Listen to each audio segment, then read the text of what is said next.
Hello, hello, hello, hello, hello, hello. What's happening out there? What's going on, people?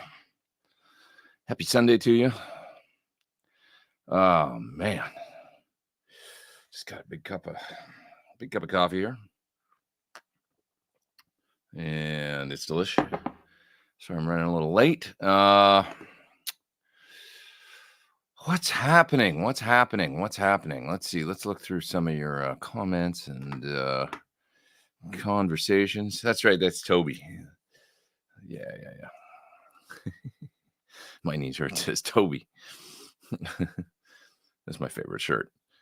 Nespresso. No, I'm not drinking Nespresso. It's espresso, but it's not Nespresso.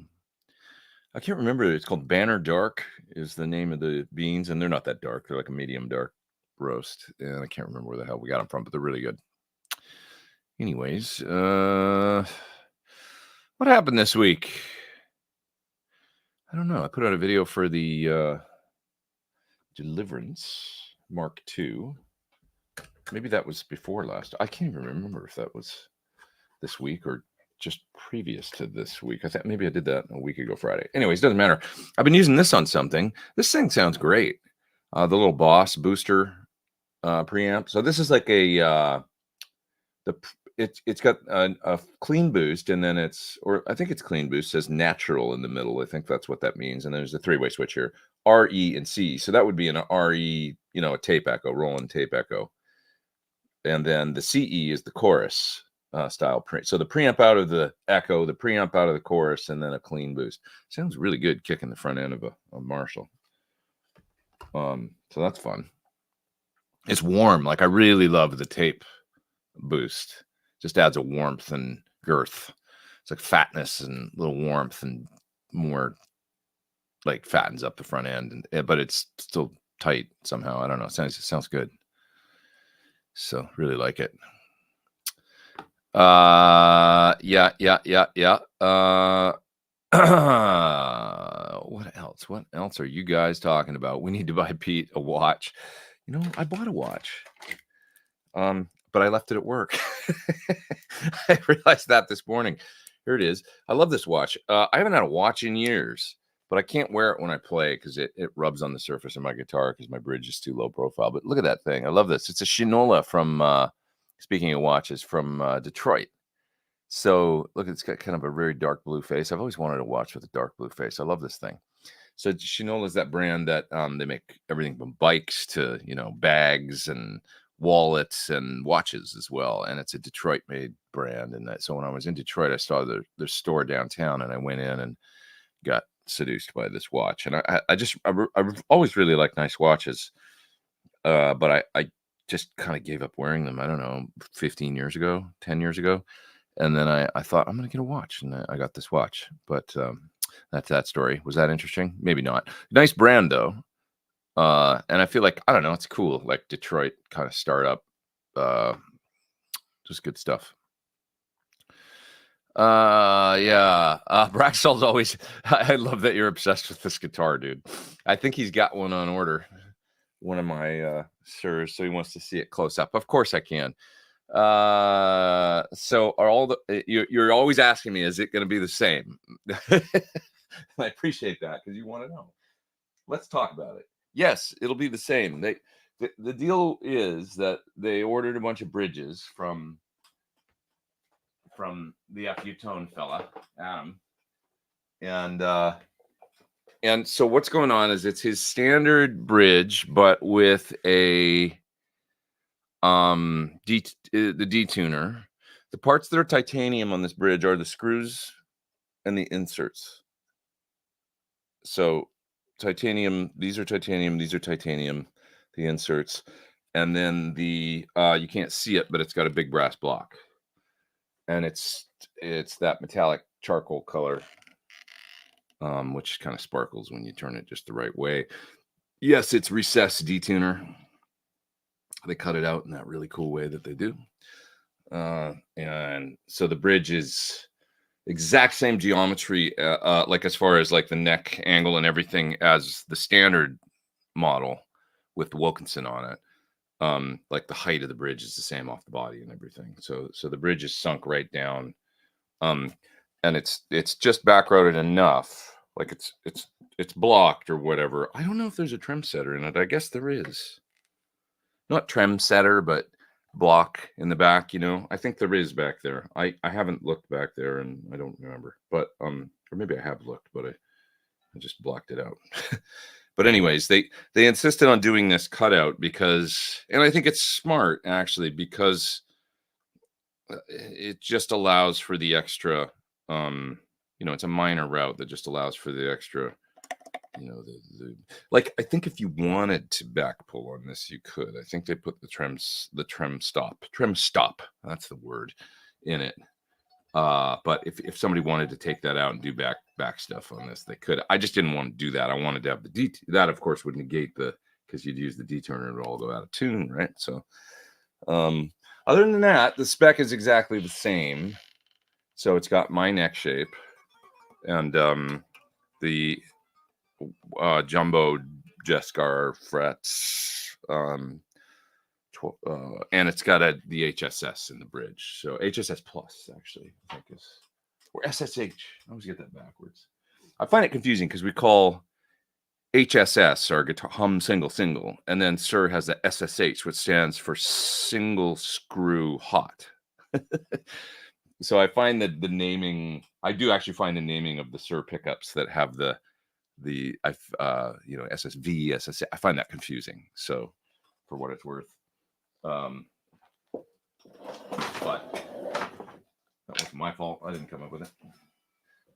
I do find it difficult to remember I screw it up every time I say it. I say HSS plus, and then I realize no, it's SSH plus, and it's just that confusing with the HH or SSS or SSH or HSS, depending on whether we're talking about pickups or pickup configurations.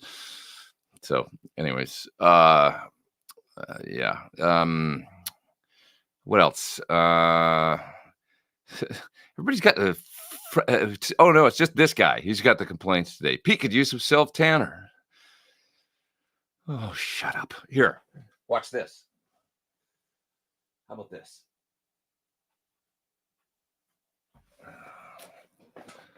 Self tanner. That's called professional lighting. That you can change the Kelvins on.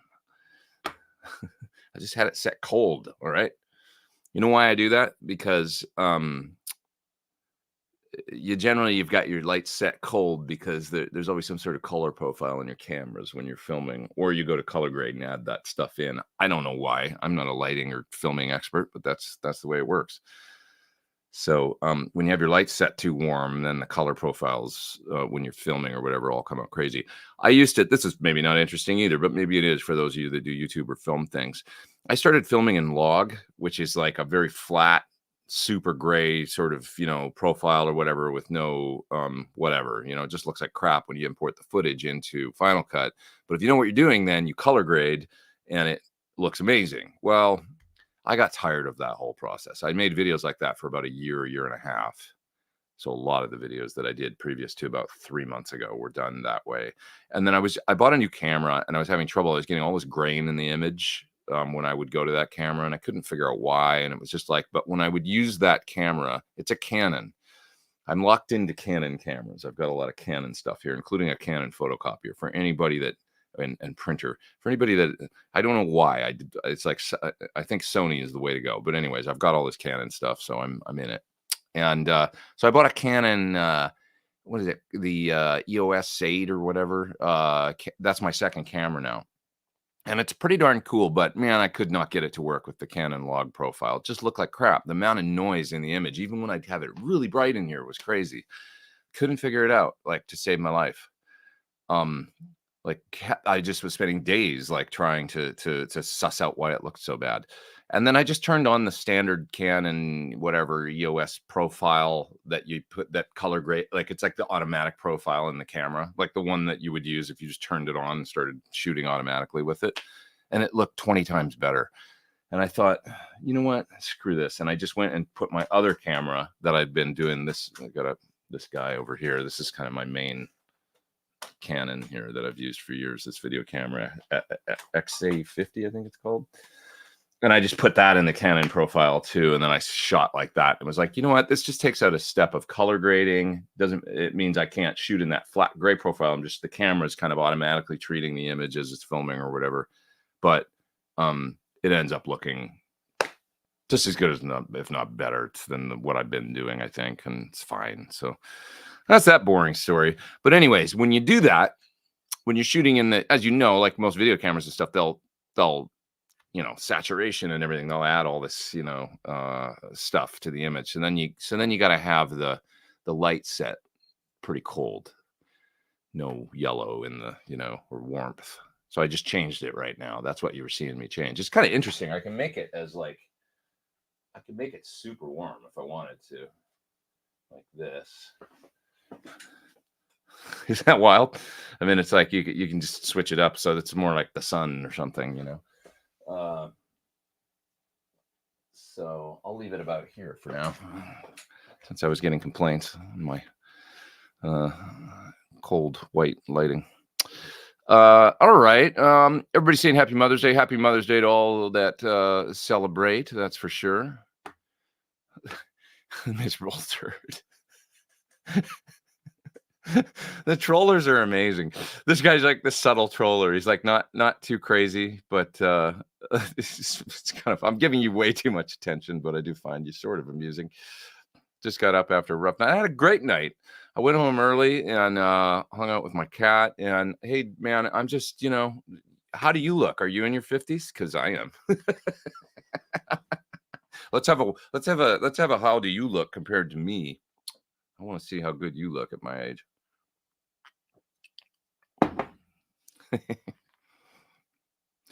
Anyways, all right, let's get on to some guitar stuff. Do you ever use sustainers, like sustainer pickup?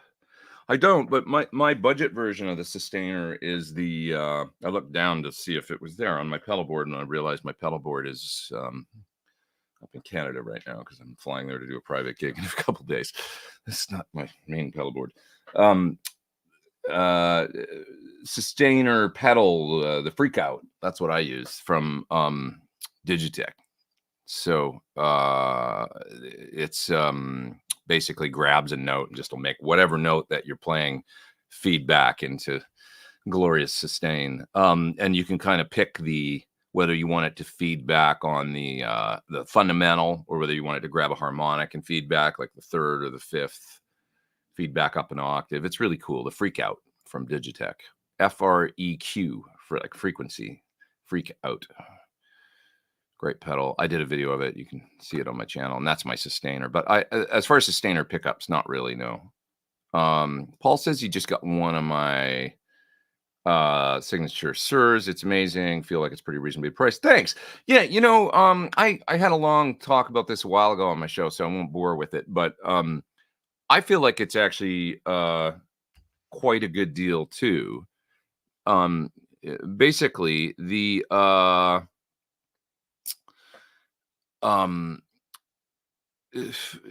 so when you build a guitar and it's super custom, you check it out. Sorry, I got a little distracted because it's hot as hell in here. I'm going to turn on the AC. When you build a guitar and it's custom from Sir, it always costs a little more because it's a one-off. So if this makes sense, you can imagine it when if you're speccing every single little thing out, right? Oh, it's got binding. Oh, it's got this size frets. It's got this. It's got this.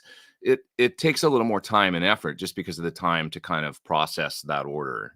But if you're building a whole bunch of guitars with the exact same spec, the only variation being the finish, maybe, it's much easier and more efficient because you can kind of just go, well, we need 15 blue ones and we need 25, dark charcoal ones or whatever.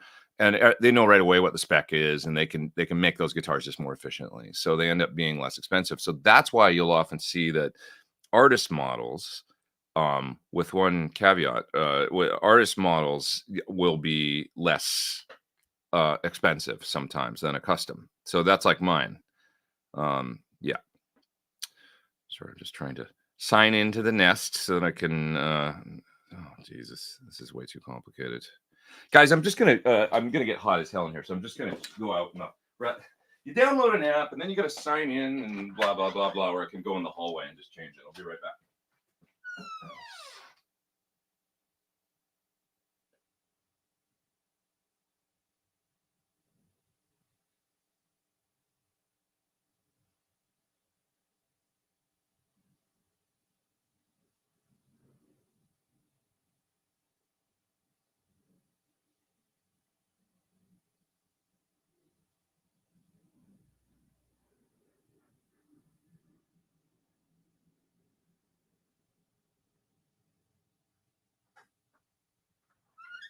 Everything in life these days, it's always complicated, right?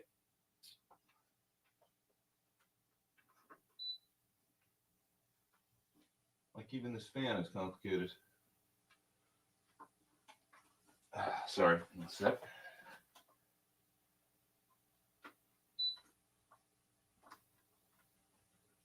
Okay. That's not working. The world's conspiring against me, as usual. Whatever. Can't. The fan's got an app too. It's actually got a remote too. Come on. Working? There we go. It's got buttons on the top, but they wouldn't turn it on. But that works.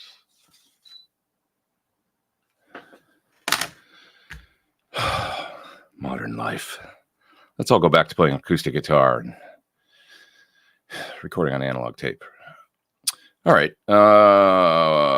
What the heck else were we talking about? Well, Paul, thanks for checking out the or getting the guitar. I appreciate that, and I'm glad you really like it. Hey, I was going to show you actually. I think I showed you this last week, but I've got this one sitting here. I'm not put that there. Oh. Let's just put this guitar over here. I'm going to show you one more that I believe I showed you last week, but I'm going to show it to you again because I just really am enjoying playing this guitar. You can see it's got a brown back. So this is a one-off. I believe it might have been made as an error or maybe a prototype. You can see it's got a really nice brown mahogany back, but a blue top, which is not a color combo I would have chosen. But it's growing on me, actually. So it's been a shop guitar for a long time just because it's not my spec. I generally have the black neck and the black back on this color for my double humbucker model, but I kind of like it. It's like starting to grow on me. So it's just kind of weird with the blue and the wood, but I dig it. And this guitar is really resonant and sounds great. It's got the cream pickup covers to rings, I should say, which is odd. But it's totally growing on me. And what else was I going to say about this thing? Just that this was a shop guitar because it's just kind of a one-off and it's odd and it's got my signature on it, but it's not the like on the back. So it's my signature model. It's just in a weird kind of finish. And so they just kept it around the shop basically and didn't sell it to a dealer. But we're using it to test out and just for them to sort of demonstrate this bridge to me, which is just the 2-post new Sir bridge that is just lovely. It sounds great and it stays in tune so good. And so there's a couple little tricks with the bridge that John did in the design that has to do with the way the block was drilled and I think the way the strings come out of the block and break over the saddle and stuff. But it's really nice. I mean, I'm not going to claim it stays as good in tune as my Wilkinsons or certainly Floyd or something like that. But it's really good for just a standard 2-post, regular old bridge. John says the ones with that one's got the bent saddles. He says the ones with the solid saddles are terrific too. So, anyways, you got gear says, man, that guitar looks dope. Yeah, I love it. It's been great. It's really fun. It's really fun to have a guitar that just has that one guitar that has that hot of a pickup in it. It's like, it's not the same thing as it's such a different sound than a PAF. It's just dark, really. It's got that darker sound. But man, when you play with gain, it sounds lovely. It's got lots of sustain and it's just a cool thing. So, All right. What else are we talking here? Thoughts on the old Kahler tremolo? I love that question. See, after all these years doing this, like I get questions or comments that are still unique, and that's I've never had anybody ask about the old Kahler. I had one guitar with one of those on it. You can never seem to keep the guitar in tune after a dive bomb. Well, that's probably the nut. Just because, you know, there's still a nut on Kahlers. Now, you could try putting a Floyd nut on whatever guitar that you've got your Kahler on and see what happens with that. There's still that point of friction, which I never understood with a Kahler. Like, why would they still leave the nut? You know, the nut's the issue. It's not the tuners. Or if the strings are going to the tuners right, you know, like, if you wind them, just especially, you know, if you have locking tuners and a nut, that's the same as like a Kahler nut. I think there's not really any difference. It's all about the points of friction. So maybe, right? I think so. Anyways, Floyd Bridges went out. This is you again with the 90s and global warming. Nobody was using Floyds in the 90s, man. I mean, like, very few people. I mean, Eddie was and stuff, but there's more people using Floyds now. I mean, you don't get out enough. Floyd's still very popular. It's actually, you know, it's made a comeback for sure. Yeah.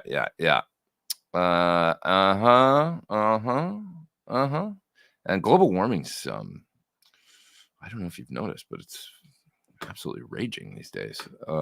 Floyd Rose is an actual human. He is. It's almost like Les Paul. We equate the name with the bridge, not the man. The name with the guitar. It's not fair. He's an actual guy. He deserves the respect, especially, you know, Les too. You Got Gear says, I've scratched the body before with the D-tuna cutout on a guitar with a D-tuna by not having it adjusted. Yeah, it really just depends. If you like have the bridge flush, or, you know, like I've got a couple of my EVH guitars. They are just have a D-tuner, obviously, but they don't have the back, whatever. My yellow and black Bumblebee one, for whatever reason, the action's just perfect with the bridge sitting flush to the body, and it's barely tilted back, I think, to hit the body. So there's plenty of room for the D-tuner on that one. My red and white, my Frankie one, it was not like that. It would hit the body, the D-tuner. So it just depends, you know. I put a trem stop on the Frankie because of that, but I don't need one on the other guitar. So it's, you know, it's a fine line, I guess, when you put that big long D-tuna thing on there, and it if the bridge is tilted back at all, it's going to hit the body. So you got to kind of plan for that, or make other arrangements with the trem stop and stuff like that. But anyways, with the Kahler, I would just suggest maybe trying Floyd nut. And, you know, I know that's a big step, but I think it's going to work better with that. But it could be something else. I mean, they've got those roller saddles, and it's kind of a weird bridge, you know. I mean, really the only one that used that bridge in the last however many years. I remember Adrian Belew used to use it. Did anybody remember that? He had the coolest custom painted Fender Mustang. He was on the cover of Guitar Player magazine with it. It was a Mustang with colored pickup.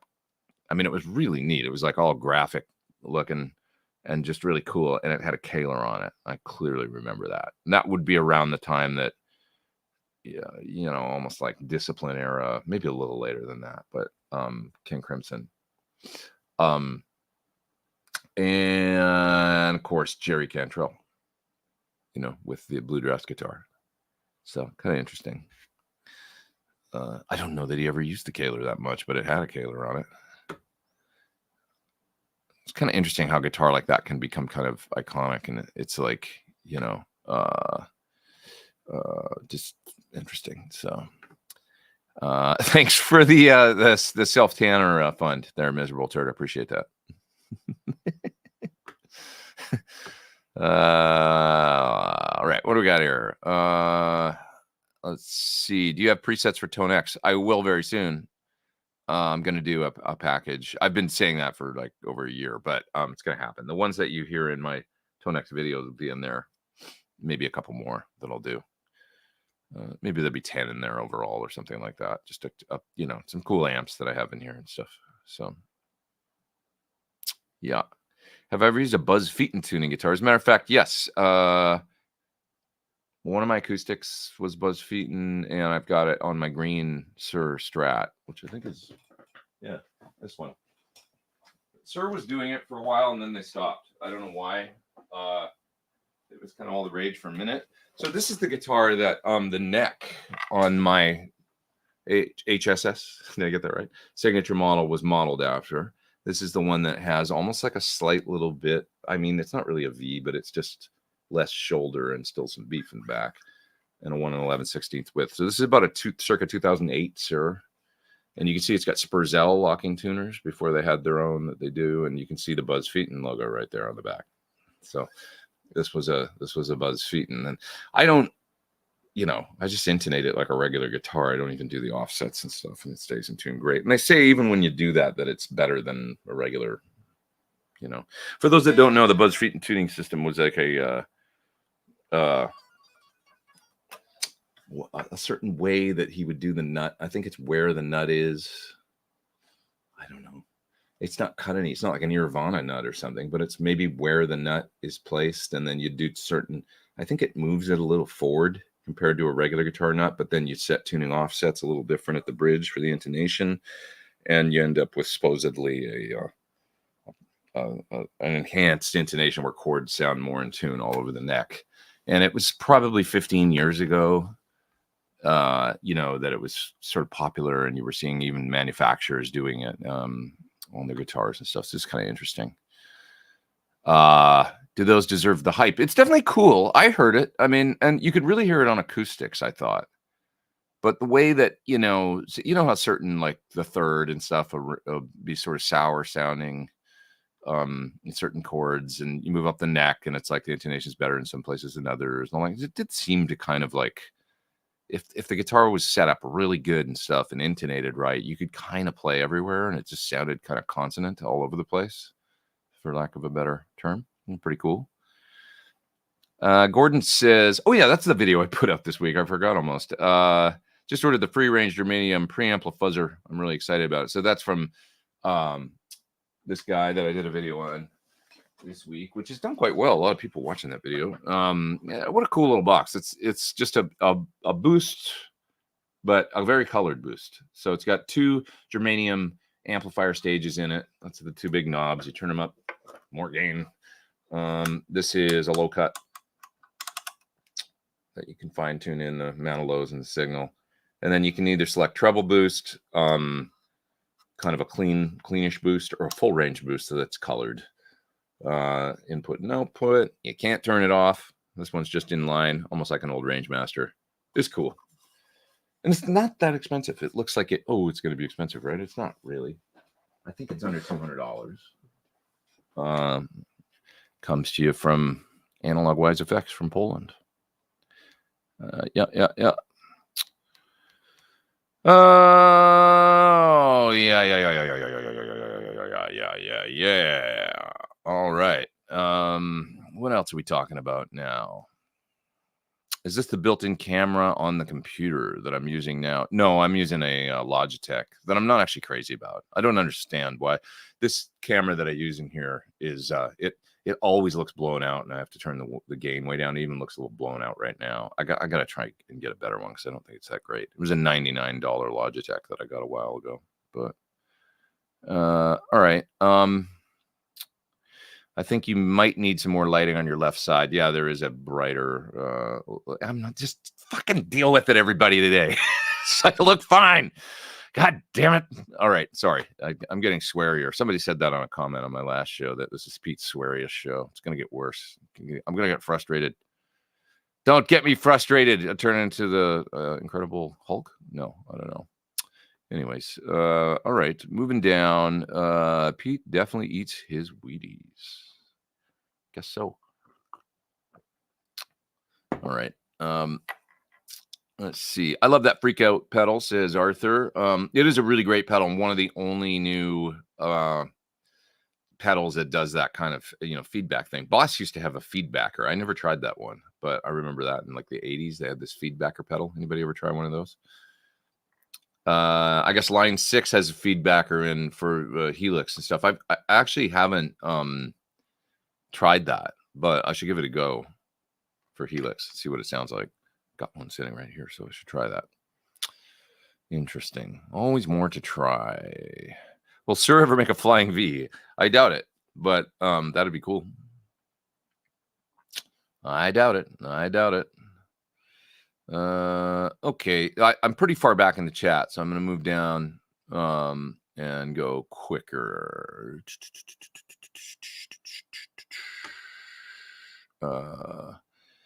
Let's see. I do like that brown and blue combo. Looks good. You know, I don't mind it either. I mean, it'd probably look really amazing with like a Fiesta red top. Now you got me thinking.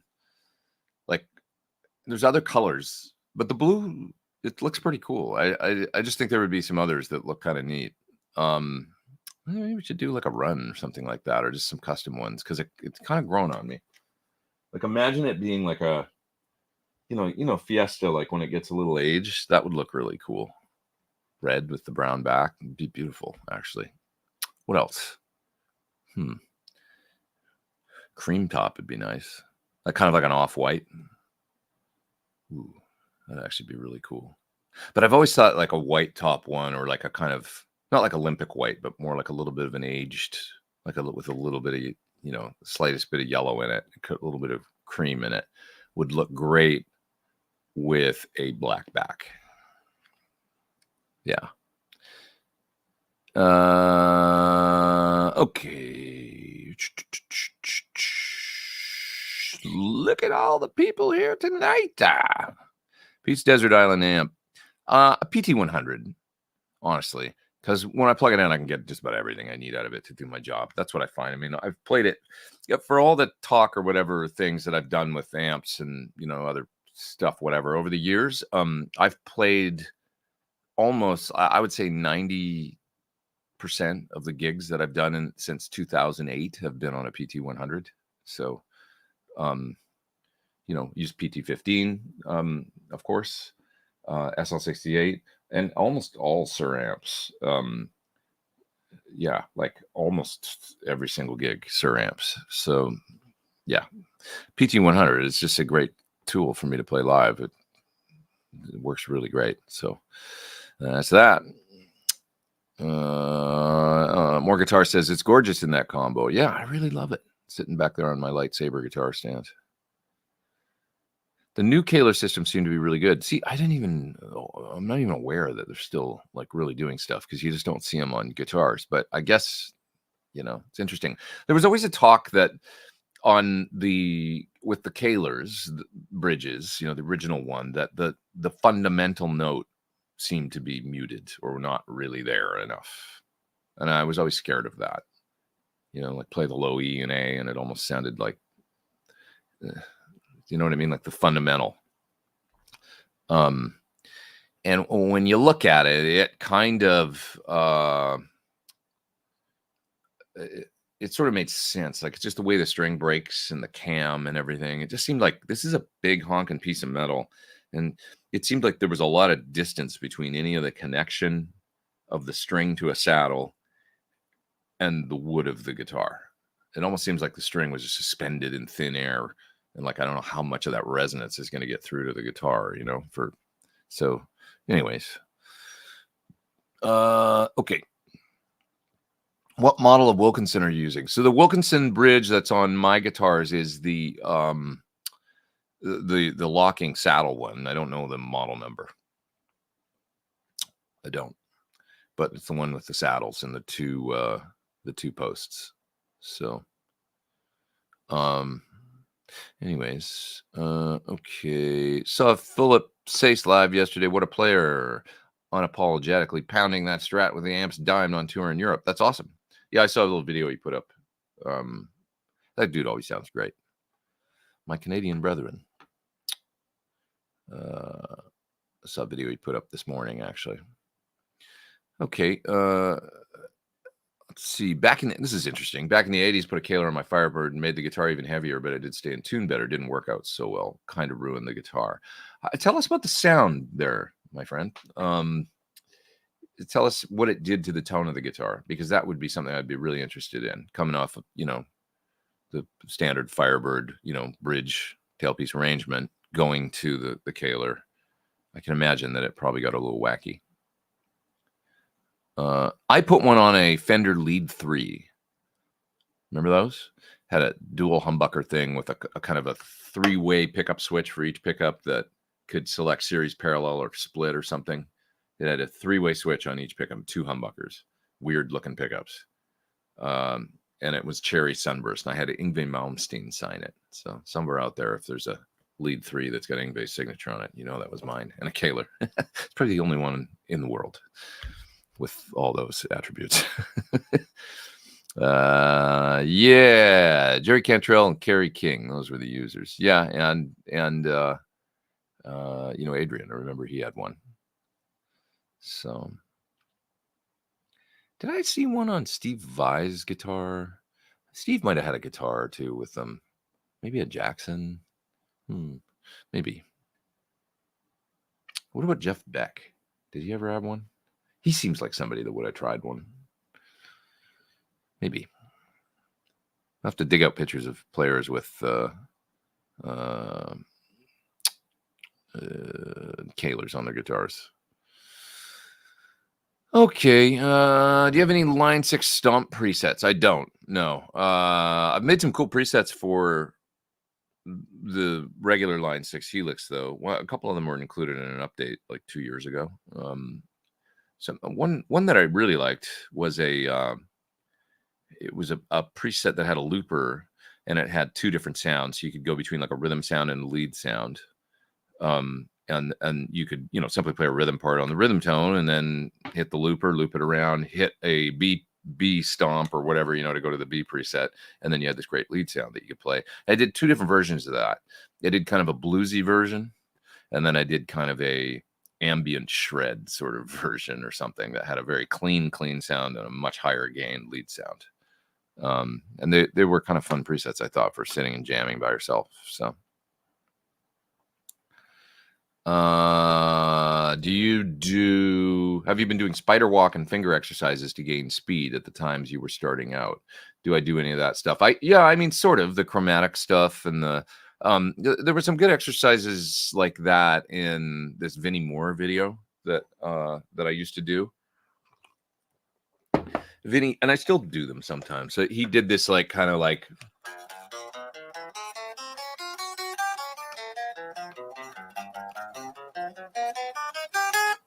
right, and then maybe between the second and fourth finger, something like that. Like try doing that with your third and fourth finger. It's kind of hard. Now I've seen people do way more sophisticated versions of stuff like that on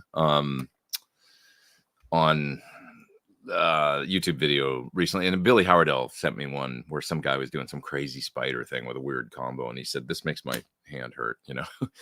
And I thought, oh, we're gonna give that a try, and then of course it went into the ether, and I never did, because you know that's how it is with Instagram. It's in one ear out the other, or one post out the other, whatever. Anyways, let's see. On your Sig Sur guitar, do you prefer the block neck joint over the more modern neck joint? No, I mean, all the Surs have this that I know of, this kind of thinner joint. You know, they've got that angled, you know, thing. That's what is on mine. So, yeah. And I've just gotten accustomed to that, I guess. So that's what I use. There's a super chat. Thanks for the super chats, folks. That's from Kleber P. And what advantages with the clean boost pedal what advantages with a clean boost pedal when I instead can use an EQ pedal and just raise total volume and or frequency bands? Great question. If it's a clean boost, probably nothing. You could use a good old Boss GE7 and kind of accomplish the same thing. That's a great point. But many boost pedals that claim to be clean boosts aren't really clean boosts. So if we take something like the the exotic RC booster, it's got a sound like, and with the bass and treble controls, it's got a bit of EQ too, and it's got a gain control. So there's obviously some clipping going on, like where you can add a little bit of overdrive of its own. So like a pedal like this is a Boss booster preamp I was talking about. This thing has a couple different colored boosts in it and then a clean boost. So, a lot of these types of devices, they've got some voice. I mean, they're maybe not just, I guess the beauty of something like a micro amp is like an MXR micro amp is that it's one knob. Simple. It was like there's nothing to it. So it's like some people like that. They just want to turn, get straight up more, just a more button. Something like the TC Spark, same thing. I mean, it's a one knob kind of boost. Now, it's a good question whether any of these have any kind of tuning going on with the gain. I'll give you an example of one that I really liked as well. It was another exotic, was the they had one called the Super Clean and the, I'm going to find the name of it because there's two of them. I've lost one of them, which drives me insane because it sounded so good. So exotic. I'm going to find the name of this one. There was one called the Super Clean and one called the Super Sweet. I like the Super Sweet, but I like the Super Clean better. The Super Clean buffer mini booster pedal, they've got these little EQ switches on the side that let you kind of, like you say, EQ a little bit. There's basically like a low band, a low mid, an upper mid, and a treble frequency band. I found that if I boosted both the low mids and the upper mids, when I turned it on, it's like, yeah, that's cool. It's got a little something, because it's pretty rare when I boost that I want to boost lows. I don't like it when the amp gets too flubby. So, that more targeted boost is really cool to me. Something like a Sir Coco is amazing too, because it's got the clean boost side, but then it's got the mid boost side. You can switch over to that and you can add as much mid boost as you want and kind of tailor in this kick in the mids that just sounds like it's bonding with the amp. And like I say about the Coco boost often, I say, many people think they want an overdrive, but what they actually want is this, which is just a targeted boost that kicks your amp just enough to give you a really cool, like more sustain, a little more lift, a little more drive, but without losing the tight that you've already got. So I kind of found that about the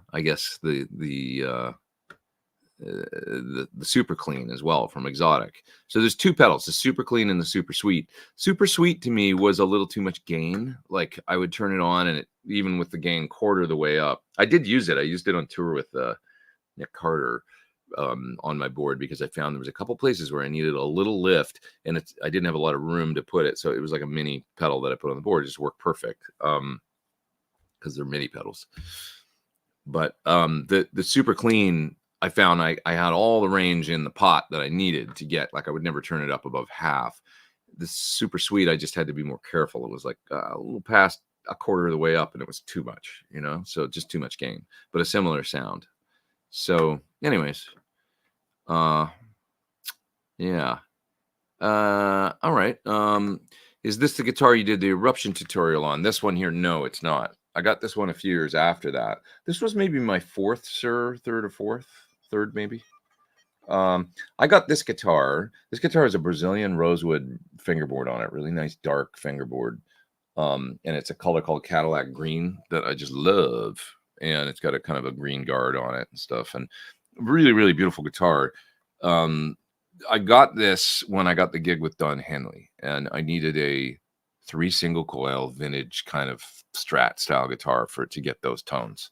And I didn't really have, other than my vintage Strat, anything like this at the time. I had an old Strat, but I didn't have everything had a humbucker in the bridge and stuff like that. So this was a guitar that a dealer ordered, or maybe a customer ordered through a dealer, one of the two. And they made a little mistake on it. It has a jack on it, like a regular Strat. Well, believe it or not, somebody wanted a side jack. They didn't want this. That was enough to make them go, no, rebuild the guitar. Like so it was a shop guitar. It was around occasionally around Sur, there's guitars that where a little something happens like that, small error gets made or something, and then they won't take it. So then it's around the shop, and then either another dealer buys it or somebody like me, So I bought this back then. They had it there. It was like, this is perfect. Like it's great guitar. And I ended up using it as my main guitar on tour with Don for a few years. And then I used it a lot with Melissa Etheridge and stuff too back then. Are you using your cloud lifter? I am, yeah. How's it sound? Does my voice sound okay? I did a little video on the cloud lifter this week. That's right. That's the it's kind of an inline mic pre that gets power from Phantom Power. Check. Hey, looks like I could use a little more gain, but I don't know. How's my voice sound? I was looking when I was saying that. I was looking at the meter on my mic pre over there, and hopefully I'm loud enough. I haven't seen anybody say it's not. It's too quiet. But I backed the gain way down on the pre when I put this in line, the cloud lifter in line, because just didn't need all that gain. It should be quieter and should sound a little crisper. I noticed a definite difference with the cloud lifter in the quality of the, like right away, the SM7 just sounded clearer and more focused and whatever. So you tell me what you think. I'm actually really interested to know if it sounds better or noticeably different than usual or just good in general. Peter's saying, anybody use a Runt 50? What a killer amp. Perfect rock amp. It really is a good amp. The Runt 20 and 50 are very good, straight up, great tone gigging machines that are reasonably priced, I think. I refer people to them quite a bit. I think Rhett's here somewhere. What's up, man? I haven't seen you for a while. How you doing? What's happening? I wonder if you're still here in the chat. What else? Love the Natural Explorer in your last video. Thanks. That's my destroyer. My Ibanez. Interestingly, and I don't know why this is, but the only Ibanez that I've ever owned. There it is. Look at that thing. God damn. Good times. I love this guitar. Ibanez. Who would have thought? Oh, we love Ibanez. Pretty sure the Trainwreck amp is a feedbacker. That's right. That Trainwreck I had here was a feedback machine. That thing was, it haunts me to this day. One of the best amps I've ever tried, for sure. I'm a candy apple red kind of guy, says Arthur. Candy is awesome, and garnet red would look great with that wood back, but I think faded Fiesta red with that wood back is I don't know what it is. I just think it would be really cool. Yeah. Will Sir ever make a surf guitar? Cool P90 offset. I mean, you could, they already do. If you look for a, what do they call it? The J, whatever the Jazzmaster style body is, and you could order one with the Mastery bridge on it, which is kind of awesome. It's expensive, but it's great. And 2 P90s, and in whatever finish you want. You can do a seafoam green and, white guard, the whole 9 yards. Do a total surf machine for sure. Okay, I'm kind of far back in the chat still, aren't I? Let's see. Love the idea of those Evertune bridges, but it's irreversible if you have it installed on an existing guitar. So I'm supposed to make a video for them. They were going to send me a guitar to demonstrate the Evertune. So I will do that sometime soon. I think it's the kind of thing that I wouldn't do to a guitar that I love, but I would have a guitar built, or maybe do to just a ho-hum guitar that I've got around the studio, or a decent guitar that's just kind of meant for that. I mean, something that's you want one kind of guitar that's a good tool that's always in tune. I knew a producer that had a beautiful studio. Was Sphere here in LA, which was actually where I used to work with Linda Perry. It was her studio, and then it got sold. And now I believe it's owned by a big famous rock star. But anyways, I digress. What was my point? Oh yeah, producer of Sphere. He bought one just to have around for, like, when you get young bands in and stuff and they can't tune very good. Hand them that guitar. Here, play this. Always in tune, never a problem. So I get the point.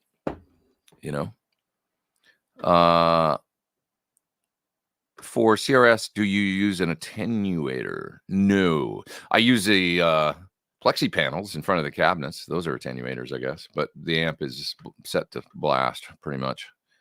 So yeah. I had a Kahler on a guitar in the 80s, says Braxall. Problem with them is they require a lot of room to put on the guitar. Yeah, they're big piece of hardware for sure. Yeah. For CRS, do you use a standalone attenuator for channel 2 or your amp, or is the master volume sufficient? Yeah, you don't need an attenuator when you're, if you can turn up to the level we're at, it's just fine. We don't play super loud, but it's fairly loud actually in that band. But I'm finding with those screens, the same ones Bonamassa uses, those plexi panels from, what the heck's the company called? Clear Sonic. You can put those in front of your cabs and kind of move them around and cheat them and stuff. And you can still hear the amp when you're standing on stage. I don't have the super tall ones. It's just like the ones that are kind of made for combos, but they do block about 3/4 of a 412, especially if you're standing at audience height. And they work great. I mean, just killer. And then you can have the amp much louder. I could imagine, like, from a lot of gigs, like if you had a 50-watt plexi and you just have that, it's probably enough to make a lot of sound guys happy. So they're really pretty cool, those plexi panels. I'm just going to check.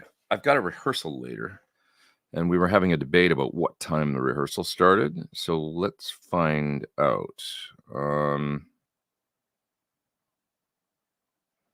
Oh, never even. Okay.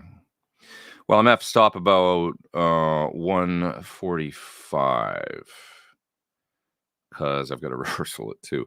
I thought the rehearsal was at 4. So I'm going to say, okay, guys, I'm sorry. I thought it was at 4. I will stop my live stream 1:45 and get over there by 2. It's unfortunate, but I was convinced it was 4 p.m. today. Anyways, whatever. That's okay. It's just down the street. Blah, blah, blah, blah, blah. What else? Reading through the chats here. Ben Eller has an exercise called the Punisher that's really good. A finger exercise. I should try that. Ben Eller with his Punisher exercise. Fantastic. Oh, that's interesting. I've never heard this. Todd Roy says, Pete, in 1985, Jeff Beck had a Greco signature called a Soloist made in Japan. And Greco Soloist. And it had a Kahler on it. I've never heard of that. I have never heard of that. Oh, a whole bunch of interesting Grecos just popped up. Greco Jeff Beck Super Sounds. I think this is like more like a 70s Greco Jeff Beck model featuring a solid ash body. If you Google Jeff Beck and Greco, all kinds of cool stuff pops up on the internet. I've never heard of this. It's basically a white Strat with a black pickguard. But that's not the guitar you're talking about, is it? But it sure is cool looking. Very interesting. I've never heard of that. What else? A Soloist. I've never. That doesn't show up any. If I Google Soloist and Jeff Beck, all that comes up is a sort of a white Strat EG800J Jeff Beck model. Ooh, there's a Greco Jeff Beck Les Paul. How cool is that? Oh, get out of here. 78 Greco Jeff Beck Oxblood 54 Les Paul. That is so cool. I've never seen that before. Oh man. That is so cool. You can find pictures of that online. It used to be, there was one for sale, but that is really neat. An Oxblood Greco Jeff Beck. I would buy that if I saw that in Japan for sure. Would have to. That's pretty neat. All right, I digress. Let's move on here. Let's see. I have an exotic RC boost in the front end of my signal chain and the Boss G7 on the end, says Earl. That sounds like a great way to go, because the RC booster gives you a little color and kick in the front of the amp or in the front of your pedals. And then at the end, the G7 is just your final tuning of EQ as well as a little clean boost, right? That totally makes sense. It probably sounds great, right? I used to use kind of similar. I mean, I'd use a boost for a while. That I still have my Unit 67, which has been my colored boost for a while on my main pedal board. And then at the end, I had the Source Audio preamp that you could do clean boost or colored boost, FET, more like an Echoplex, that kind of thing. I'm thinking of actually kind of starting to maybe incorporate this thing because it just sounds really good. So maybe this would be a good pedal to have at the end of the board, but also be a good pedal to have kind of at the beginning. So I don't know. Interesting. I'm making a new pedal board right now. Kind of I would say 2/3 size or 3/4 size of my existing one. It's a smaller board that's got the smaller new switcher on it. I showed it last week on the show. Smaller new Musicom Lab switcher, a little more portable. Yeah. So, interesting. WW Land says, saw you with Don Henley in Norfolk, Virginia on that tour. I think I remember that back when I was playing with Don ages ago. Interesting. Okay.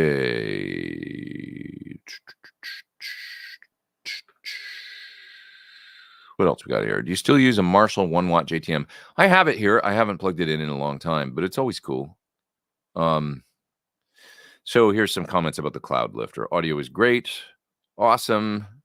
Excellent. Sounds great. Does the Cloud Lifter allow you to have more headroom? Well,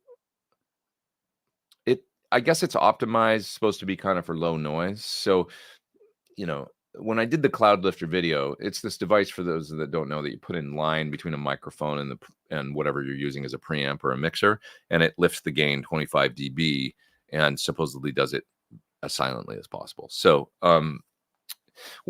yeah, I noticed less noise and clearer, like whatever the I think it optimizes impedance of the microphone, and I just noticed an extended top end that I didn't have before. You can hear it in the video, exactly what it's doing. I don't know about I don't know if it's headroom or it's just a more optimized sound with lower noise. Now, if like people were commenting on the video saying, well, I don't need one of those things, or whatever. Like I think they're snake oil.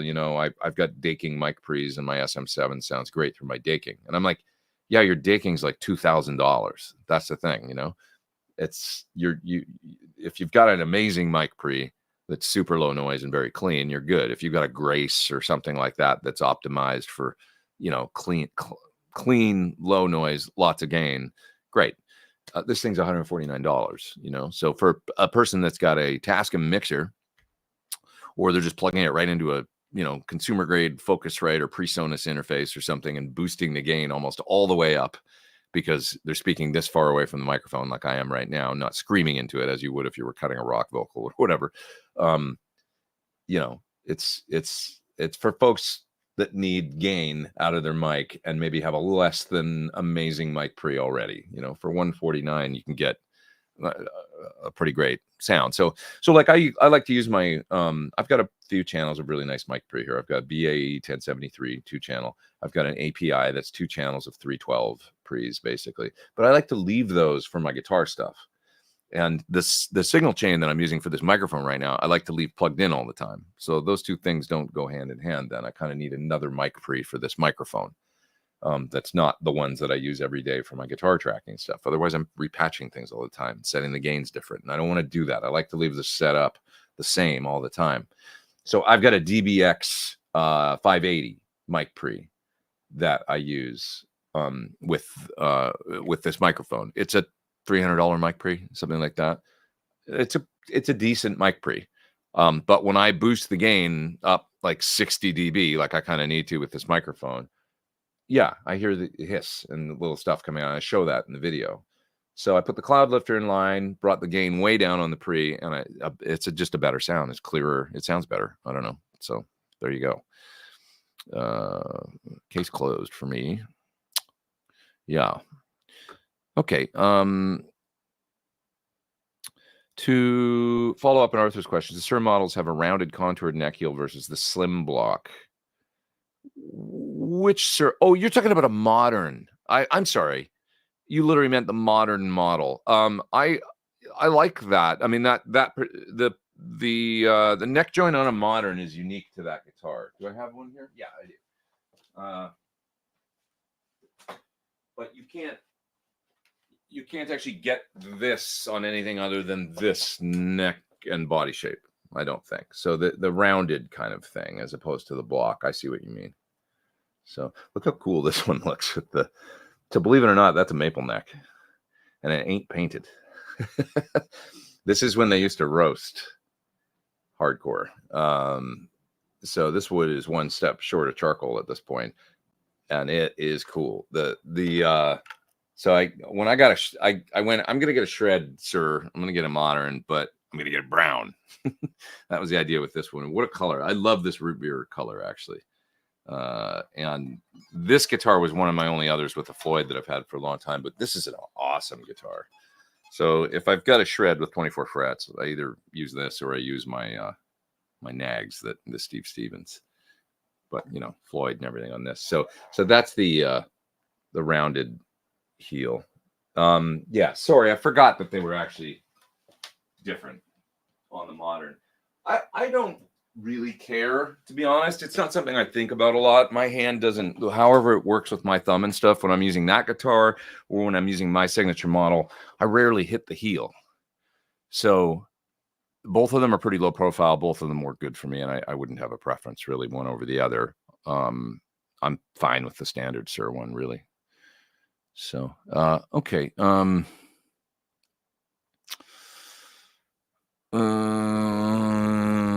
What else we got here? Michael says, I love the tones you get when you play. Thanks, man. Appreciate that. Are you available for jam session recordings? I'm really, really, really busy these days. Just with which is a quality problems, but I don't really have enough spare time to even do my laundry these days, unfortunately. But I appreciate the sentiment. Thank you. I've got this week, I'm going to do a one-off up in Canada. I fly back, I'm here for a day, and then I go out and I do, I'm playing with Five for Fighting. If anybody's in the Florida area, I'm playing Clearwater and a couple other dates, I think Orlando, doing some one-off dates with them on the East Coast in a little over a week. That's what I'm rehearsing for today. So yeah, I got one band happening midweek. Come back for a day, go out and do 3 dates with them. I come back, and then I'm here for a couple weeks. I got so much video work to do in here in the studio. And then I go beginning of June on a little trip somewhere for work. Come back, I'm here for a couple weeks. And then at the end of June, I'm going to see AC/DC. Yes, I am. That's a vacation. And then more one-offs and blah, blah, blah, blah, blah, stuff like that coming up. So,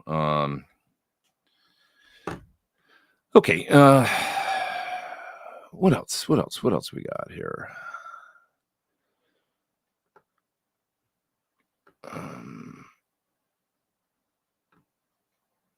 I have an Ibanez that was cut from the same pattern, Arthur says, as Paul Gilbert's Ice Destroyer. What does he call that? The Fireman, I think? Or is that a different guitar? I love it, but the neck is too thin. They do have some thin necks sometimes, those ones. They do. The one Ibanez that had a neck that, like a modern Ibanez, that I kind of thought was pretty cool was the Satriani ones. They've got a more like a neck kind of on my, I would say it's not dissimilar to the neck that's on my original Sir signature. It's just kind of like a nice C. So some people find that thin. So I guess no reflection off the plastic panels. You're talking about when I use the Clear Sonic panels live, and you put them in front, and you got your cab's mic. You're worried about the sound reflecting back. Yeah, you can get that, but you just move the panel like a foot further away, and you angle it. And then I find it's like nothing, especially if you're using a 57 or something that's, with a tight cardioid sort of pattern. It's getting so much right out of the microphone on the speaker that it doesn't seem to matter. It can get a little weird just on stage if you've got the panels too close to the amps, and I feel like you get maybe some low mid buildup with the sound kind of getting deflected backwards, and it depends on the stage and stuff. But all that is minor compared to the benefit of you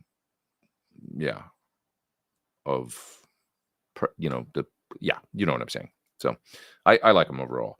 About the audio streaming quality you asked, says Asaf. Thank you for responding. I think it's superior. You have very good level, peak somewhere minus 2 dB, and great compression and tone color from an audio engineer view. Thank you. That's killer. I'm using this SM7 mic into a cloud lifter, into the DBX Pre for a little bit of gain, probably 25, 30 dB now instead of like 55 or 60. And then I'm hitting my interface, and I'm going through a Manly Vox box and adding a bit of compression to just take, so I'm getting like maybe -5, -6 at the most, and that's kicking out and going out to StreamYard. And in StreamYard, the level kind of gets automatically adjusted and set, I think, to be kind of optimized. So that's my streaming software. Yep. Okay. Thanks for the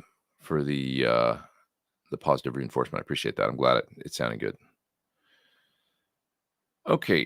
Greco made a killer Oxblood Raptail Les Paul, says Chris. Yeah, I just saw a picture of one of those. It looks great. Looks awesome. Saw one on Reverb.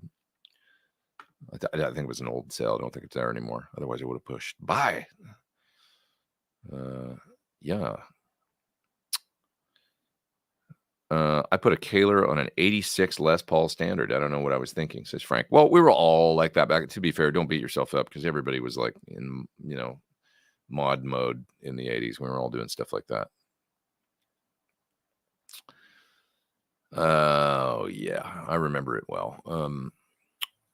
Okay. Those Grecos were made in the Fujigen factory. Great guitars. So just as good as the Japanese reissue Fenders. I love Japanese guitars, man. I love Japan. I want to move. Everybody see Josh Smith bought a house in Japan? I'm so jealous. I think it's awesome.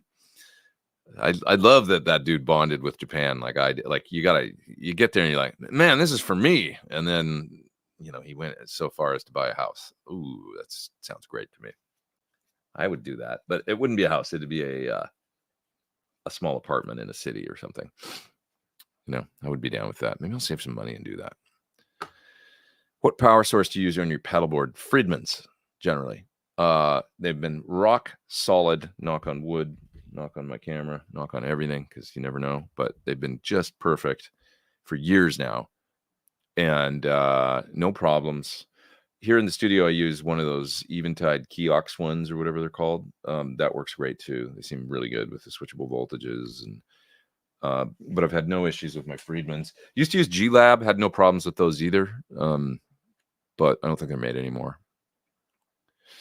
So, yeah. Miserable Turd also says, put boost after overdrive, according to Vertex. Well, it depends. If we just consider pre-pedal days, let's say we've got no pedals, we're running into an old Marshall or something. I mean, plenty of people use something to kick the front end of an amp, so that would be like putting a boost in front of overdrive. And it's got a sound. A micro amp in front of anything is a sound. It's cool. But if you're talking about overdrive pedals on your board, sure. I mean, I like the sound sometimes of kicking the front end of an overdrive harder. For instance, I do that with my unobtainium, where I've got a slightly broken up overdriven sound on the Dumbly side of the unobtainium pedal from Crazy Tube Circuits, and then I turn on a Klon. That's the Klon side of the same pedal, and that's a great sound. I use that quite a bit. So it just depends. The boost after overdrive just gives you more volume, and that's totally useful in some situations. So just depends. Clean. I get the concept of clean boost at the end of a pedal board and a colored boost of some sort at the beginning, maybe even in front of overdrives. So I think that's a good way to go generally, but there are no hard and fast rules. I'm building a Sir HH do everything hardtail guitar soon, says the Green. I'm going with a T-style body for ergonomics, but I'm not really thinking of it as a telly. What body wood should I go with? The most sort of middle ground body wood you can go with is alder, in my opinion. Basswood is great for warm and overdrive. Ash is great if you want a little scoop, maybe a little lighter. You want some figure, depending on the finish. And of course, you can always consider putting a top on the guitar and doing some different things like that. I gotta say, I mean, I love mahogany. These chambered mahogany sounds with that's what my guitar is, the one that's sitting over there on the lightsaber stand. You could go for this combo, and it's pretty killer, man. This is like so it's chambered mahogany and then a maple top. And I don't know. I mean, this guitar is super great sounding. Which I only discovered when I got it here, and it was just kind of unplanned. I'm just going to take that to rehearsal today with Five for Fighting. That maybe that becomes my Five for Fighting guitar. Sounds really good. Do you have a patch bass, says Karen? Yeah, I do. I've got it's just a cheap Behringer, 1/4 inch that's got all the, half normaling and stuff built in, but it works great. It's just fine. It's a little dirty every now and then. I got to spray it out, but it works good. Yeah, I love having a patch bay. Without a patch bay, I'd be, you think, oh, I don't have enough stuff for a patch bay. It's only a couple mic pre's or whatever. And it's like, yeah, you have enough stuff for a patch bay. I'm constantly using it every day to, I've got my Geddy Lee Sounds Amp bass pre over here that I'm like, oh, today I want that routed to channels 5 and 6. And then I've got my Helix. Oh, today I want that over here. Oh, this, well, let's run this over. I'm constantly patching and doing things. So, works good. So yeah. Lawrence says Simon Phillips used cloud lifters on SM57s on his drums in the studio.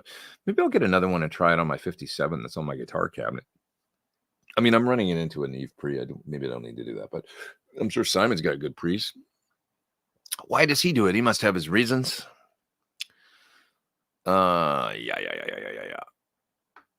Winey Search says that dark maple neck looks sick AF.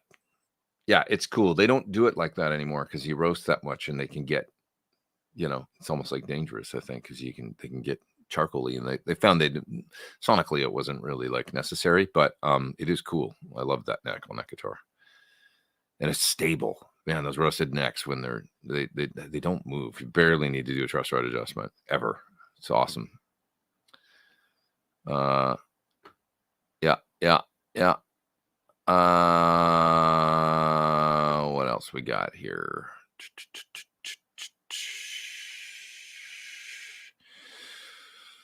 My niece says Warmoth is a few miles down the road from me. I've never been. You should go check it out. Isn't there like Lynn Ellsworth whole history and stuff? They're probably be interesting, I would think.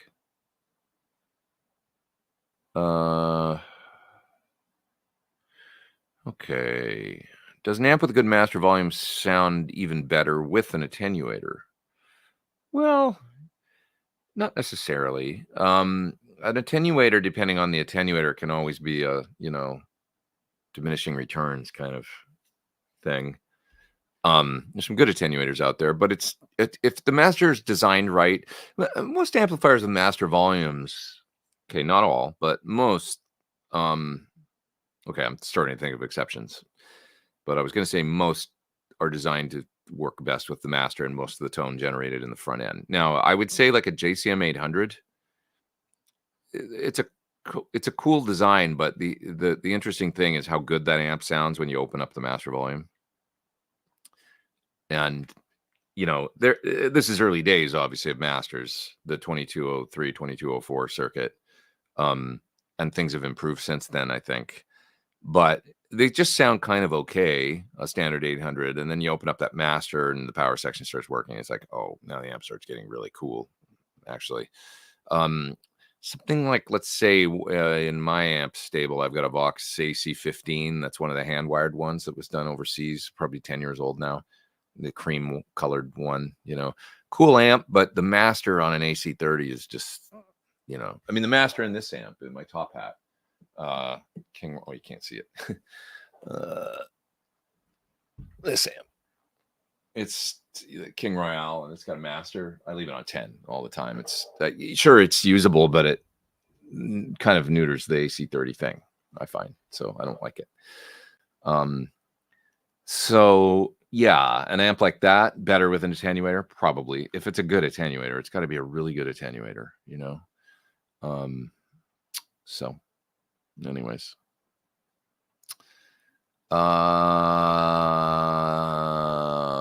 What else we got? What else we got? Let's see.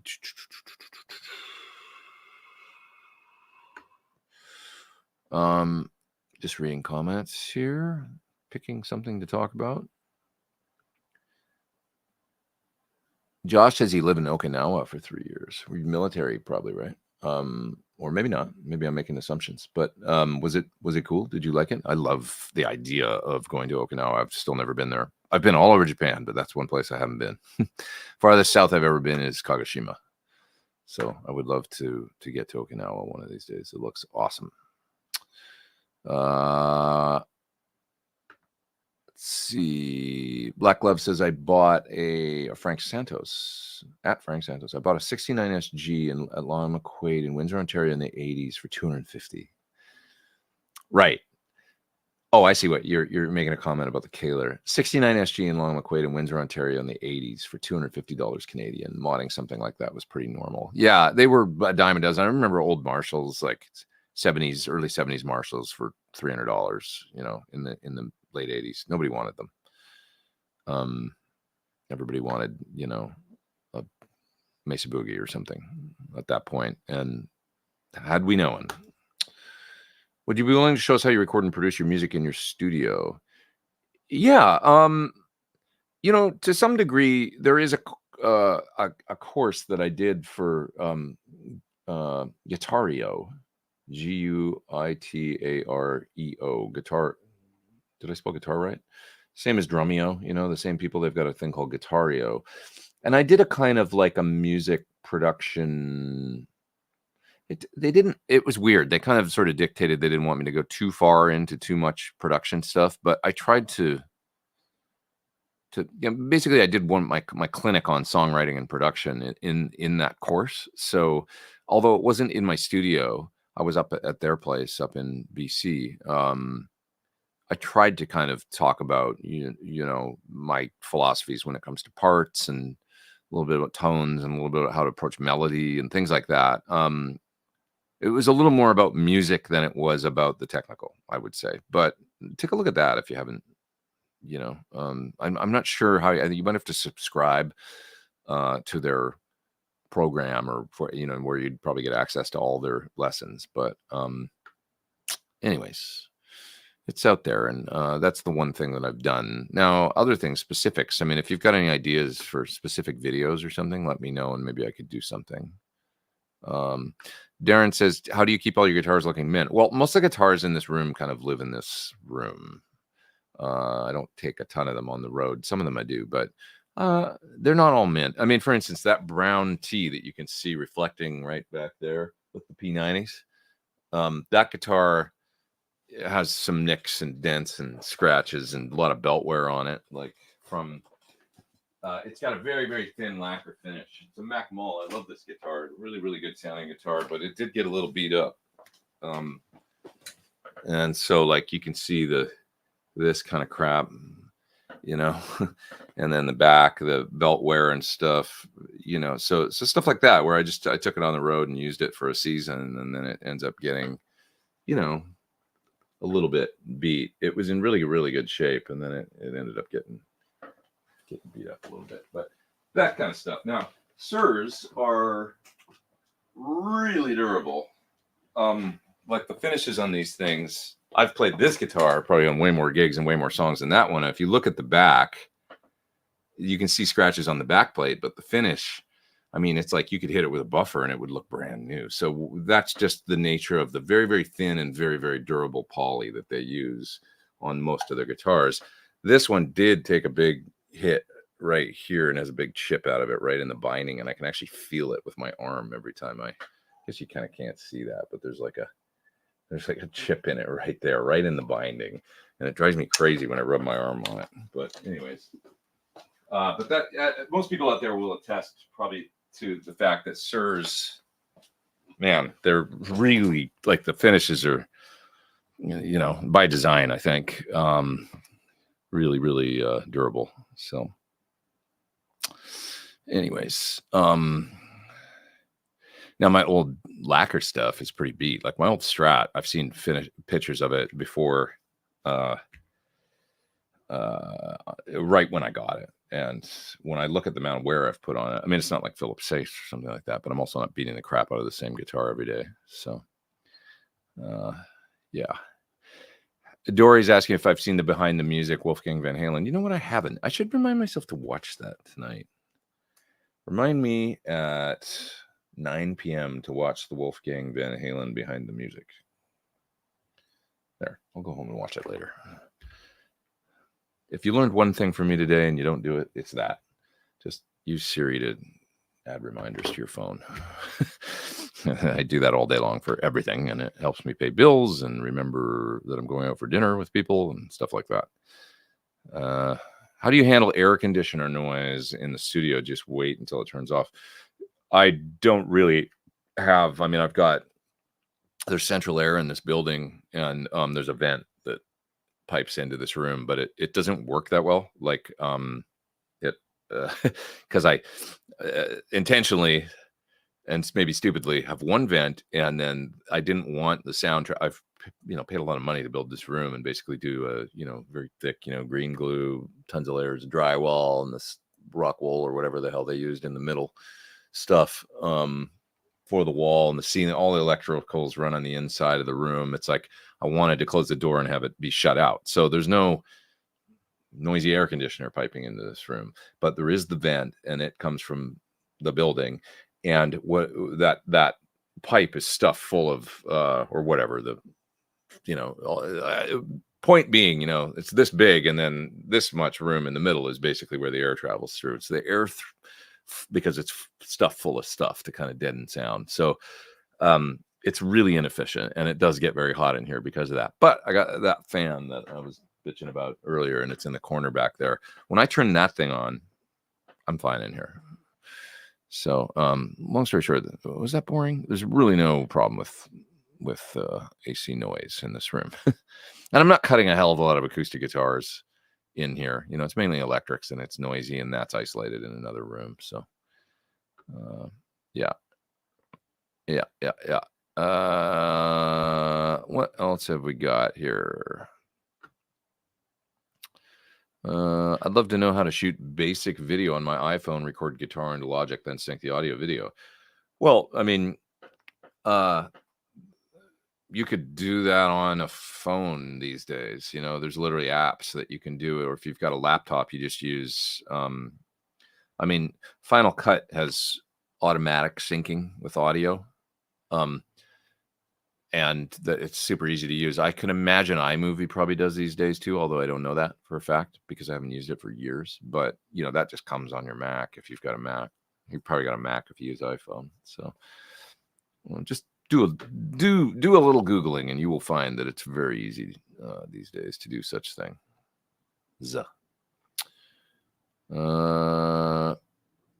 Yeah, that Mac Mall features on the CRS video for Who Are You? That's correct. I played it on that. That was a fun song to play with them. I like doing that. I think we used to do that second in the set back in 2021 or 2 or whenever. Yeah.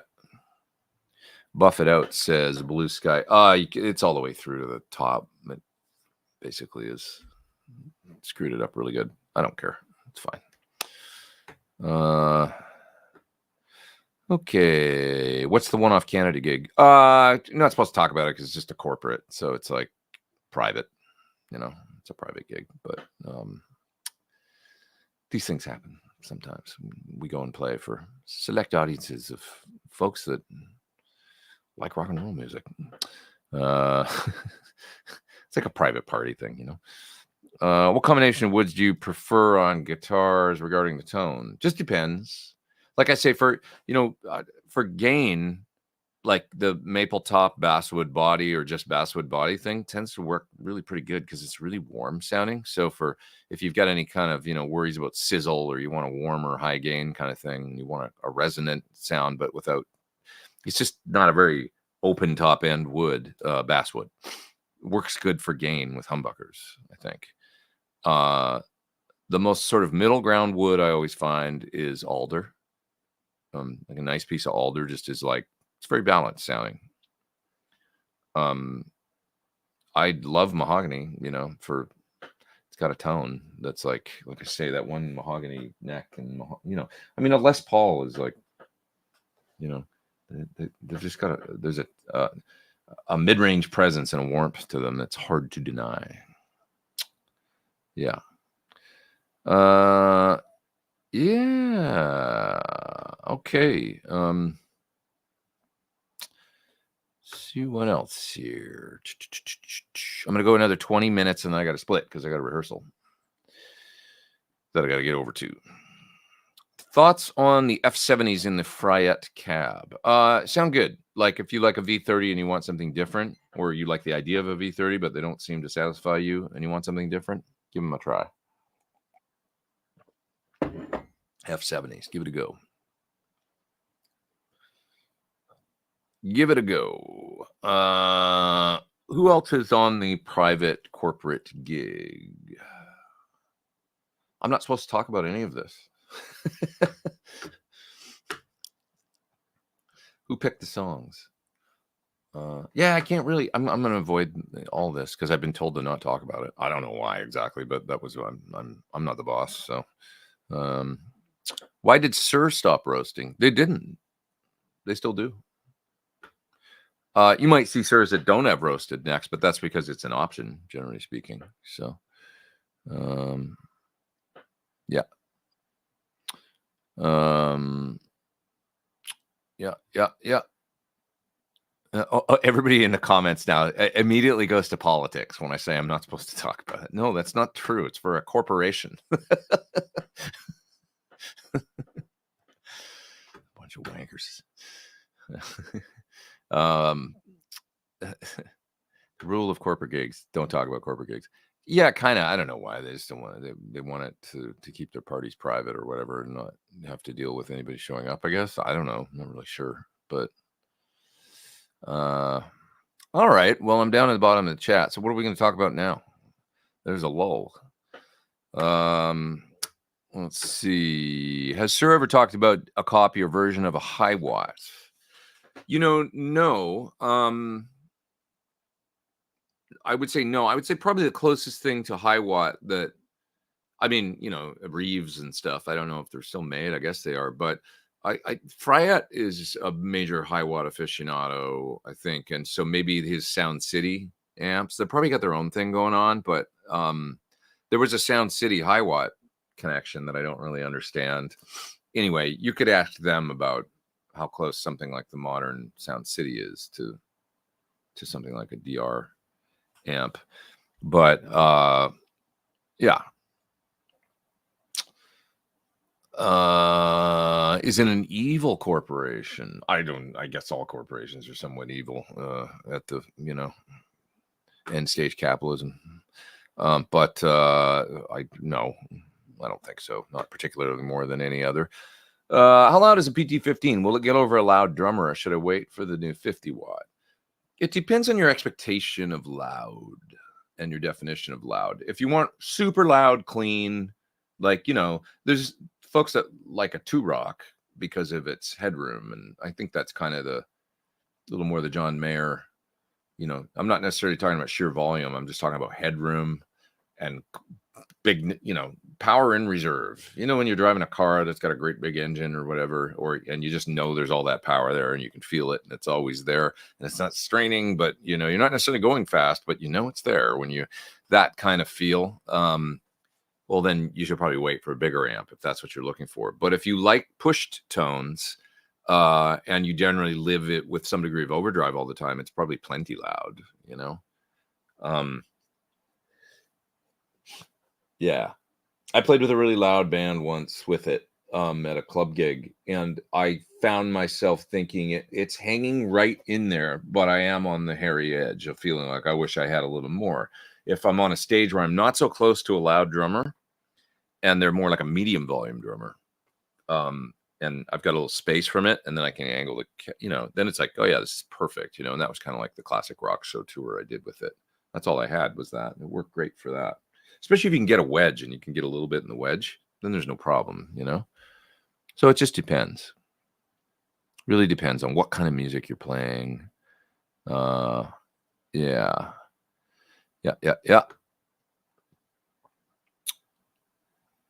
I don't need super clean. If you don't need super clean, then you'd probably be just fine. So, how often do people come through the CRS meet and greet wearing a Pete Thorn shirt? Usually once every 2 meet and greets, something like that, which is pretty cool. It's pretty nice. Who's the kitty on my shirt? That's Toby. That's Toby. He likes to lie like this for some reason. I think it's funny with this. Like, who does this? I guess if you're a cat, maybe you don't always want to be like this, so you might, that feels good right now, Anybody else want to see a picture of him? Taken just today. Let's see. Where's a current picture of Toby? Yeah, this kind of thing, Paws straight out. That looks pretty comfy. But there he is anyway. He's a good boy. Miss him right now. Leave him and I miss him instantly. All right. What's this thing you call clean? Yeah, different people's, expectations of clean are all different. Of course, it's very pickup dependent. If you're a single coil player, it's one thing. If you want clean humbuckers, it's like a whole nother level of, of headroom. What's my favorite overdrive to use with the SL67 for a lead boost or SL68? As of late, the Klon, like a Klon, could be a Tumnus, could be an Archer. For me, it's been the Unobtainium from Crazy Tube Circuits for a while now. Love that. I mean, if you want more of an 80s, killer 80s metal thing, try a Waza Super Overdrive killer in front of that amp. If you want to go watch the video I did for it, I use it with the SL68, and it's just a really good guitar sound, I think, for that sound, but and then a tube screamer of some sort can be great too, in front of a Marshall. Just depends. The tube screamer and the Klon, I always say the tube screamer just shifts the mids up and drops more bass off. The Klon, sort of the mids go down into the lows a little further, and that is a little more round mids overall for a big fat lead sound. It just depends what you want. Yeah. Todd says that's why I love Wolfie and his mom so much. They love cats and not afraid to post pictures on their Instagram. Anybody that doesn't like cats, I don't trust. Who wouldn't like cats? Come on, they're fantastic. It's like, if people don't like cats, are crazy. Sorry, just true. Josh says treble booster. Now, a treble booster in front of a Marshall can be great. I'm not really a treble booster in front of Plexi lead spec guy on the Volume 1, a treble booster can work because it's already pretty edgy. A treble booster can work great into the normal channel. Or if you've got maybe no bright cap on the amp or just a very small one, and then you're blending the two channels, a treble booster could still work really good. It's just a little much boosting all that top end into a lead spec Marshall. Just like I've learned that's a little crazy. So, I recently got a Walrus Audio M1 multi-mod pedal with chorus, phaser, tremolo, vibrato, rotary, and filter. Okay. Wondering where in the chain you might put these different effects. Well, they would all go. Phaser, I like running in front of gain because it's just the Eddie thing. It just sounds a little more chewy and obvious when you run it later after overdrive. But if everything's in one, you kind of have to, I guess. So, chorus can sound good at post overdrive and also kind of good in front too. It just depends on, like I love the sound of an old chorus pedal into a bit of gain. And then it just sounds more 80s and lush and all that if you run it post gain. Just the same thing as the phaser. You'll hear the effect more, I think. And it's a little clearer, a little more lo-fi running it in front of overdrive. Tremolo, generally speaking, you have to run post overdrive because if you run overdrive in front, it squashes overdrive is compression, amongst other things. But so tremolo kind of comes at the end. A lot of tremolo is in the power stage of an amp. If it's like a opto, right, or harmonic trem. I mean, isn't it? It's all done using the power supply and stuff or whatever, the power section. So it's like post preamp. So definitely post overdrive. Vibrato, It just depends. Vibrato is, like chorus, but with no dry mixed in, and so it's more of that seasick kind of thing. It's kind of lo-fi, you know. It just depends. Try it. It's going to be more obvious post overdrive, and it can be kind of cool and lo-fi, but less obvious in front of overdrive. Rotary, once again, that's kind of it's a post sort of, rotary was originally, it's a rotating speaker. It's the last thing in the chain, right? So if you think about, well, where would I put that if it was a pedal? It'd be pretty late in the game in order to get kind of it's a post overdrive, I would say. Filter depends once you're doing. Depends. But if this is a multi-mod and you've got it on a pedal board and you got to kind of, it's one pedal, what are you going to do, right? So I would put it probably as a compromise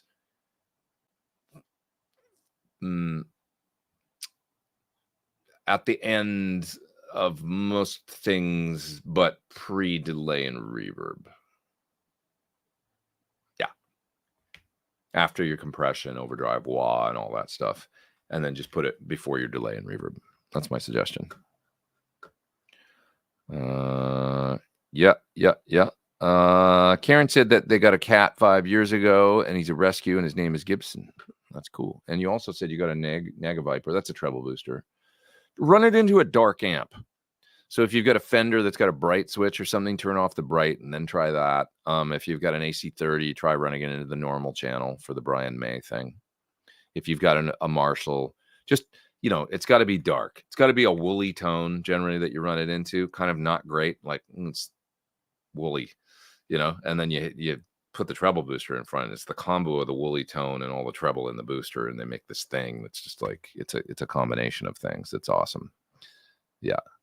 Treble boosters are a little tough because it's like traditionally they are an always on thing. They're part of a guitarist's sound, and Brian May, Iommi, Rory Gallagher, they never turned them off. So it's almost like a Band-Aid, but it made a beautiful combo. If it's going into a dark amp that doesn't sound that great, it's almost like a Band-Aid to fix that sound, and what a sound it made, and what a Band-Aid, but then you're painted into that corner. So if you've got an amp that sounds great, it's got sparkle and it's like all clear, treble booster doesn't really, do its thing. It's too much then.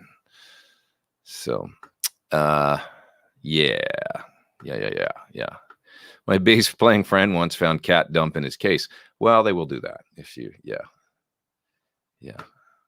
they will do that if you're not careful. Did you ever use your boost pedal with other overdrives on lower gain? You mean stacking?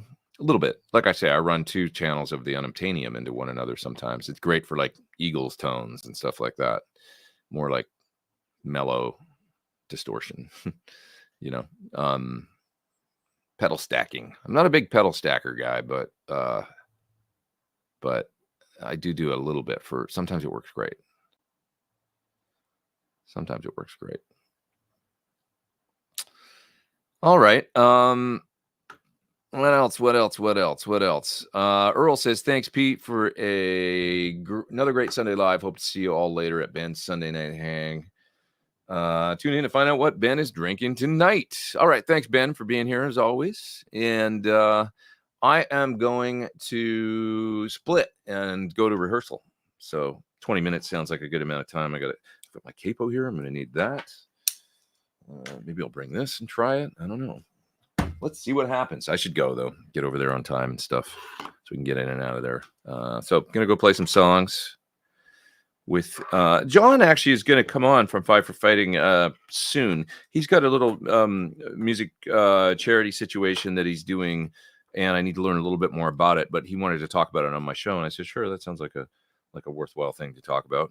It's music in schools and et cetera, but I don't have all the details right now. So when I get them, I will let you know, and then he will be on. We'll talk about that. So, all right, I'm going to go to rehearsal. I'll see you guys later. Have a great rest of your Sunday. I'll see you next week for more Sunday Live. 1 second on that. Let me just see my calendar. I may be...